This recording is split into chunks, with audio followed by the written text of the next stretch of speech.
السلام عليكم ورحمة الله وبركاته. الحمد لله رب العالمين والصلاة والسلام على أشرف الأنبياء والمرسلين نبينا محمد وعلى آله وصحبه أجمعين، أما بعد.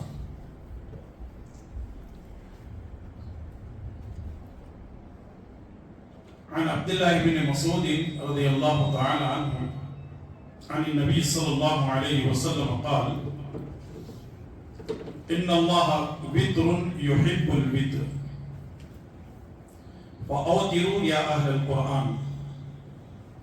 رواه الترمذي وصححه الألباني رحمه الله. رب اشرح لي صدري ويسر لي أمري واحلل عقدة من لساني يفقهوا قولي. تعریفوں کے لائق اللہ ہی کی ذات ہے اور درود و سلام ہو پیارے نبی محمد رسول اللہ صلی اللہ علیہ وسلم پر.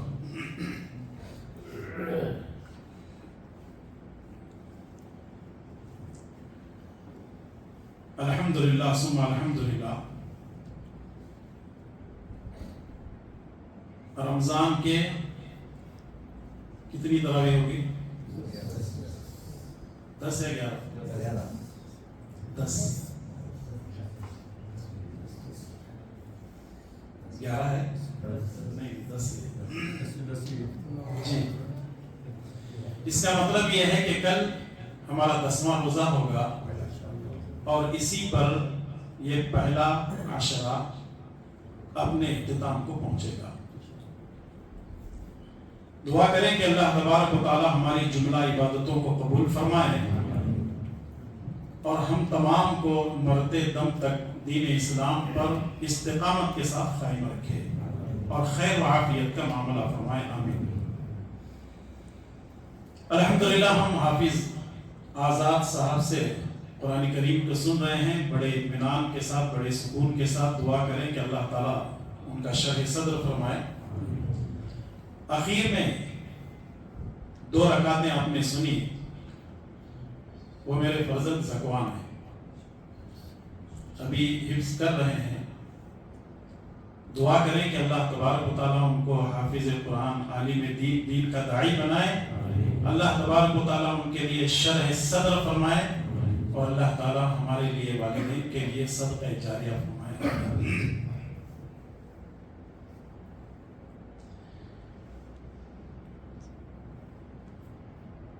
گزشتہ کئی دنوں سے الگ الگ سوالات آ رہے تھے نماز وتر کے تعلق سے. آج کے درس میں نماز وتر کے احکام اور مختصر مسائل آپ کی خدمت میں پیش کیے جائیں گے. سب سے پہلی بات تو یہ ہے کہ وتر کس کو کہتے ہیں، وتر کا معنی کیا ہے. وتر طاق عدد کو کہتے ہیں جس کو انگریزی میں کہتے ہیں آڈ نمبر. 1 3 5 7 9 یہ طاق عدد ہے. چونکہ وتر میں طاق نماز پڑھی جاتی ہے اسی لیے اس کو وتر کہا جاتا ہے. اس کی فضیلت کیا ہے؟ سنن ترمذی، سنن ابو داؤد اور سنن نسائی کی روایت. عبداللہ بن مسعود رضی اللہ عنہ فرماتے ہیں کہ رسول اللہ صلی اللہ علیہ وسلم نے فرمایا: ان اللہ وتر یحب الوتر. بے شک اللہ تبارک و تعالی وتر ہے اور وتر کو پسند کرتا ہے. فاوتروا یا اہل القرآن، اے اہل قرآن وتر پڑھا کرو. تو وتر کی فضیلت یہ ہے کہ رسول اللہ صلی اللہ علیہ وسلم نے فرمایا کہ وتر اللہ کو پسند ہے اور اللہ بھی وتر ہے اور ہمیں بھی وتر پڑھنے کا حکم ہے. اللہ وتر ہے، اس کا کیا مطلب ہے؟ اللہ وتر ہے اس کا مطلب یہ ہے کہ اللہ تعالیٰ اپنی ذات و صفات میں یکتا ہے، اس کا کوئی مثل نہیں، اس کا کوئی شریک نہیں. اور وتر کو اللہ تبارک و تعالیٰ دوست رکھتا ہے، یعنی اللہ تبارک و تعالیٰ بہت زیادہ اجر و ثواب دیتا ہے اور نمازوں کو قبول کرتا ہے. تو اس کا مطلب یہ ہے کہ وطر پڑھنا چاہیے رسول اللہ صلی اللہ علیہ وسلم نے جیسا کہ فرمایا۔ ایک دوسری حدیث ہے، خارجہ بن حذافہ رضی اللہ تعالیٰ عنہ فرماتے ہیں کہ ایک مرتبہ رسول اللہ صلی اللہ علیہ وسلم ہماری طرف آئے اور فرمایا ان اللہ قد امدکم بالصلاۃ، اللہ تعالیٰ نے تمہاری نمازوں میں ایک اور نماز کا اضافہ کیا ہے، یعنی جتنی نمازیں تم پڑھ رہے ہو اللہ تبارک و تعالیٰ نے تمہارے لیے ایک اور نماز کا اضافہ کیا ہے۔ اور آگے فرمایا الوتر جعلہ اللہ لکم فیما بین صلاۃ العشاء الی ان یطلع الفجر، کہ اللہ تبارک و تعالیٰ نے تمہارے اوپر مزید ایک نماز مقرر کی ہے، اللہ نے اسے تمہارے لیے عشاء سے لے کر طلوع فجر کے درمیان مقرر کیا ہے۔ تو یہاں پر بھی یہ بات معلوم ہوتی ہے کہ رسول اللہ صلی اللہ علیہ وسلم نے فرمایا کہ اللہ تبارک و تعالیٰ نے تمہارے لیے نماز وتر کو مزید مشروع کیا ہے اور اس کو پڑھنا ہے، اور چونکہ نبی صلی اللہ علیہ وسلم کی عادت بھی تھی اور نبی صلی اللہ علیہ وسلم نماز وتر پڑھا کرتے تھے۔ اب سوال یہ ہے کہ نماز وتر واجب ہے یا سنت ہے؟ اس میں بہت بڑا اختلاف ہے۔ آپ کو معلوم ہونا چاہیے کہ 4 مشہور ائمہ کرام میں 3 ائمہ کرام کے پاس نماز وتر واجب نہیں ہے، سنت ہے، لیکن ایک امام کے پاس واجب ہے۔ 3 ائمہ کرام کے پاس جو واجب نہیں ہے صرف سنت ہے، ان میں سے امام مالک رحمۃ اللہ علیہ، امام شافعی رحمۃ اللہ علیہ، امام احمد بن حنبل رحمۃ اللہ علیہ۔ جن ایک امام کے پاس وتر واجب ہے وہ صرف امام ابو حنیفہ رحمۃ اللہ علیہ۔ دلائل دونوں طرف ہیں، لیکن جمہور ائمہ کرام کا جو قول ہے وہ یہی ہے کہ وتر واجب نہیں ہے بلکہ سنت ہے۔ اب آئیے دلائل دیکھتے ہیں۔ سنن ترمذی کی روایت، شیخ البانی رحمۃ اللہ علیہ نے اس روایت کو صحیح کہا ہے۔ حضرت علی رضی اللہ تعالیٰ عنہ فرماتے ہیں الوتر لیس بحتم کصلاتکم المکتوبہ، نماز وتر فرض نماز کی طرح لازمی نہیں ہے، نماز وتر فرض نماز کی طرح لازمی نہیں ہے، ولیکن سن رسول اللہ صلی اللہ علیہ وسلم، بلکہ یہ رسول اللہ صلی اللہ علیہ وسلم کی سنت ہے۔ تو اس سے یہ بات معلوم ہوتی ہے کہ نماز وتر واجب نہیں ہے بلکہ نماز وتر رسول اللہ صلی اللہ علیہ وسلم کی سنت ہے۔ دوسری حدیث سنن نسائی کی السلسلۃ الصحیحہ کے اندر شیخ البانی رحمۃ اللہ علیہ نے اس روایت کو صحیح کہا ہے۔ حضرت انس رضی اللہ تعالیٰ عنہ فرماتے ہیں کہ ایک آدمی رسول اللہ صلی اللہ علیہ وسلم کے پاس آیا اور کہنے لگا کم افترض اللہ تعالی علی عبادہ من الصلاۃ، اللہ تبارک و تعالی نے نمازوں میں سے کتنی نمازوں کو فرض کیا ہے؟ اللہ تعالی نے نمازوں میں سے کتنی نمازوں کو فرض کیا ہے؟ آپ کیا جواب دیں گے؟ نمازیں کتنی فرض ہیں؟ 5 ہیں۔ ہاں کوئی بول رہے 6؟ کتنی؟ 5 نمازیں۔ اللہ تعالی نے 5 نمازوں کو فرض کیا ہے۔ اس کا مطلب یہ ہے کہ اگر وتر واجب ہوتی تو یہ کون سی نماز ہوتی؟ 6ٹھی نماز ہوتی۔ تو اس لیے واجب نہیں ہے اور یہ نبی کریم صلی اللہ علیہ وسلم کی سنت ہے۔ اور جیسا کہ شروع میں نے کہا کہ اس میں اختلاف زیادہ ہے اور حدیثیں بہت زیادہ ہیں، لیکن وقت کو سامنے رکھتے ہوئے ایک ایک 2 حدیثیں میں پیش کروں۔ تیسری چیز یہ ہے نماز وتر کا وقت کون سا ہے، یعنی کب سے کب تک ادا کر سکتے ہیں۔ نماز وتر عشاء کی نماز کے بعد سے لے کر فجر تک آپ ادا کر سکتے ہیں، چاہے آپ آدھی رات میں پڑھ لیں، چاہے آپ 3 بجے پڑھ لیں، 4 بجے پڑھ لیں، یا پھر آپ جو ہے تہجد کی نماز کے بعد بھی پڑھ سکتے ہیں، جیسا کہ نبی کریم صلی اللہ علیہ وسلم کا معمول رہا ہے۔ ام عائشہ رضی اللہ تعالیٰ عنہ فرماتی ہیں کہ رسول اللہ صلی اللہ علیہ وسلم رات کے کسی بھی حصے میں اٹھتے، کچھ رکعتیں نماز پڑھتے اور پھر اس کے بعد نبی کریم صلی اللہ علیہ وسلم کی آخری جو نماز ہوتی فجر سے پہلے وہ نماز وتر ہوتی تھی. نبی کریم صلی اللہ علیہ وسلم کا ایک معمول رہا. اگر کوئی آدمی سونے سے پہلے اس کو پڑھ کر سوتا ہے، یعنی عشاء کے بعد یا رات میں سونے سے پہلے کوئی 11 بجے 11:30 12 بجے سونا چاہ رہے ہیں کسی وجہ سے، اگر وہ اپنی آخری نماز وتر بناتے ہیں تو اس میں کوئی حرج نہیں ہے. اس کی دلیل صحیح بخاری اور صحیح مسلم کی روایت ہے. ابو ہریرہ رضی اللہ تعالیٰ عنہ فرماتے ہیں رسول اللہ صلی اللہ علیہ وسلم نے مجھے وصیت کی، اوصانی خلیلی بثلاث، رسول اللہ صلی اللہ علیہ وسلم نے میرے خلیل نے مجھے 3 چیزوں کی وصیت کی.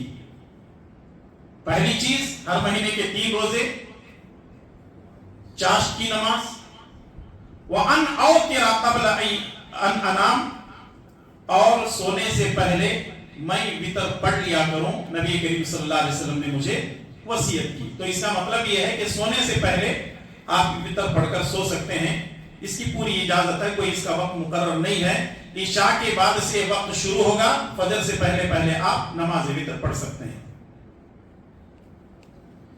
اسی طرح ایک دوسری حدیث ہے صحیح مسلم کے حوالے سے، رات کے آخری حصے میں بھی آپ پڑھ سکتے ہیں. اس کی دلیل جابر رضی اللہ تعالیٰ عنہ فرماتے ہیں رسول اللہ صلی اللہ علیہ وسلم نے فرمایا من خاف اللہ یقوم من آخر اللیل فیوتر اولہ، جس آدمی کو اندیشہ ہو، ڈر ہو کہ وہ رات کے آخری حصے میں نہیں اٹھ سکے گا تو وہ رات کے اول حصے میں وتر پڑھ لے.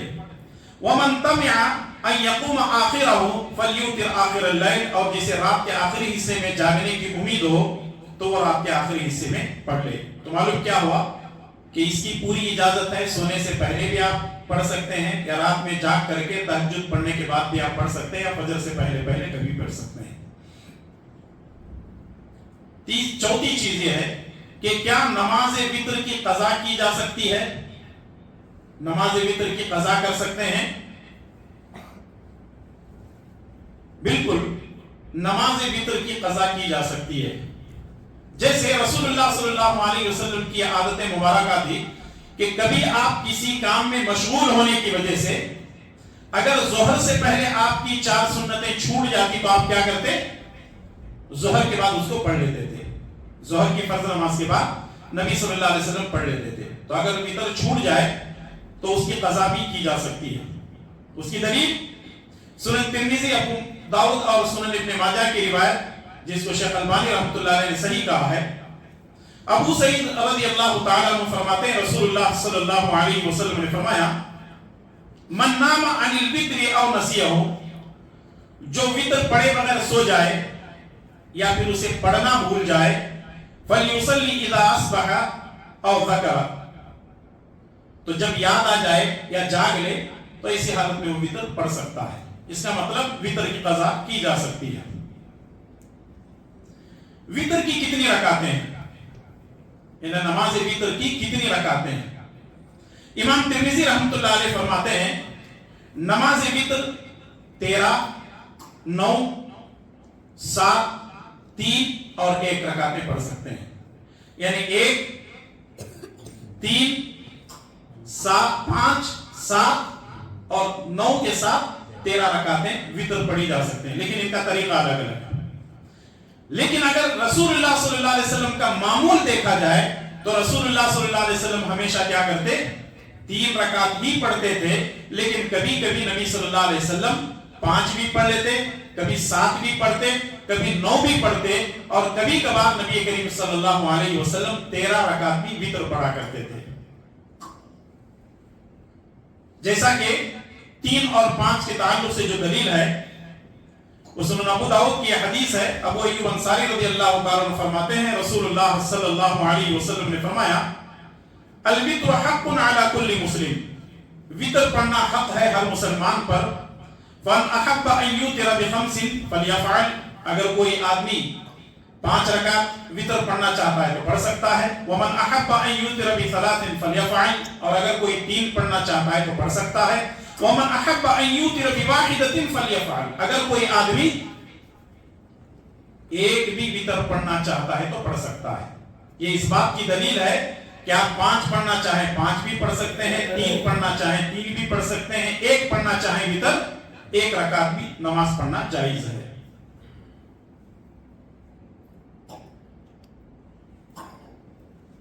اسی طرح وتر میں کون سی قرات کرنی چاہیے, یعنی وتر میں, نماز وتر میں کون کون سی صورتیں پڑھنی چاہیے.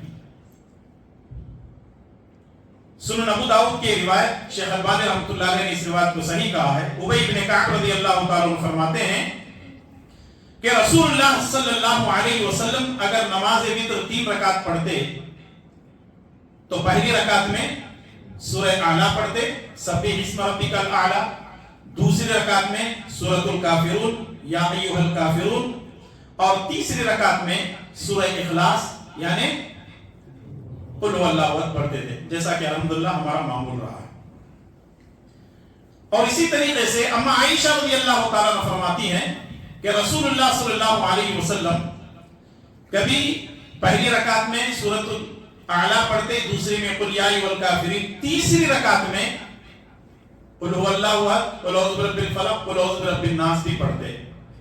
لیکن شیخ البانی رحمۃ اللہ علیہ نے فرمایا کہ یہ شاذ ہے, یعنی کبھی کبھار اللہ کے نبی صلی اللہ علیہ وسلم یہ عمل کیا کرتے تھے.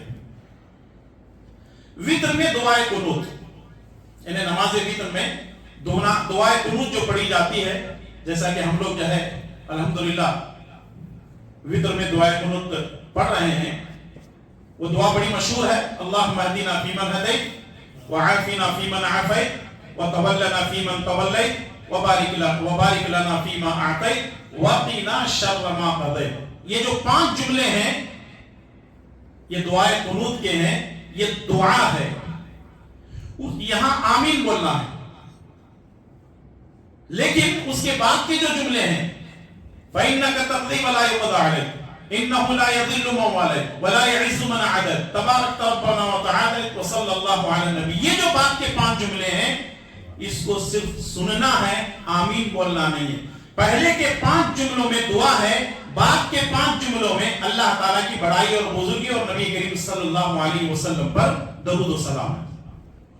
یہاں مقتدی غلطی کرتے ہیں, اللہم اہدنا فیمن ہدیت آمین, وعافنا فیمن عافیت آمین, پھر اس کے بعد فإنک تقضی ولا یقضی علیک آمین, انہ لا یضل من والیت آمین. عربوں کے اندر یہ چیز نہیں, کیونکہ وہ لوگ عربی جانتے ہیں, اس لیے ہر جگہ آمین نہیں بولتے ہیں وہ لوگ. ہمارے یہاں کیا ہے, ہر جگہ آمین بولتے ہیں. تو اس سے تھوڑا سا احتیاط کیا جائے, کیونکہ پہلے کے جو 5 جملے ہیں صرف اس میں آمین بولیں گے. یاد رکھیے فإنک تقضی ولا یقضی علیک, یہاں سے جو ہے اللہ تعالیٰ کی حمد و ثنا, بڑائی, کبریائی شروع ہوتی ہے. یہاں سے ہم کو آخر تک آمین بولنا نہیں ہے.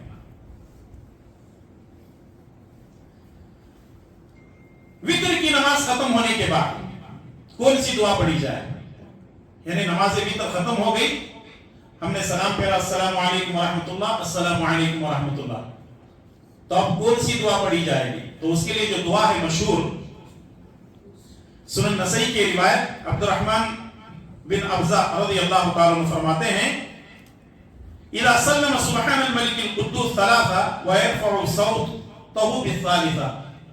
نبی کریم صلی اللہ علیہ وسلم نماز وتر پڑھنے کے بعد سبحان الملک القدوس پڑھتے 3 مرتبہ, اور تیسری مرتبہ جب آپ سبحان الملک القدوس پڑھتے تو آپ اس کو قدوس کو کھینچتے, جیسے سبحان الملک القدوس, سبحان الملک القدوس, سبحان الملک القدوس. اس طریقے سے پڑھنا یہ نبی کریم صلی اللہ علیہ وسلم کی سنت ہے. یہاں سوچیں, آپ غور کریں, صحابہ اکرام کتنی باریک سے باریک چیز ہم تک پہنچائے. یہ بھی بہت بڑی چیز ہے ان کے, ایسا ہی نہیں ہے کہ جو ہے دین ہم تک پہنچا ہوا ہے. اور یہ تحقیقی باتیں ہیں, ہوا میں اڑنے والی باتیں نہیں ہیں. لوگ قصے کہانیوں کو اہمیت دیتے ہیں, ہم پیارے نبی صلی اللہ علیہ وسلم کی سنت کو اہمیت دیتے ہیں. یہ باریک چیزیں میں آپ کو اس لیے یاد دلا رہا ہوں کیونکہ آپ بھی اس پر عمل کریں گے تو انشاءاللہ تبارک و تعالیٰ سنت پر عمل کرنے والے آپ بھی بن جائیں گے, آپ بھی سنی ہو جائیں گے انشاءاللہ.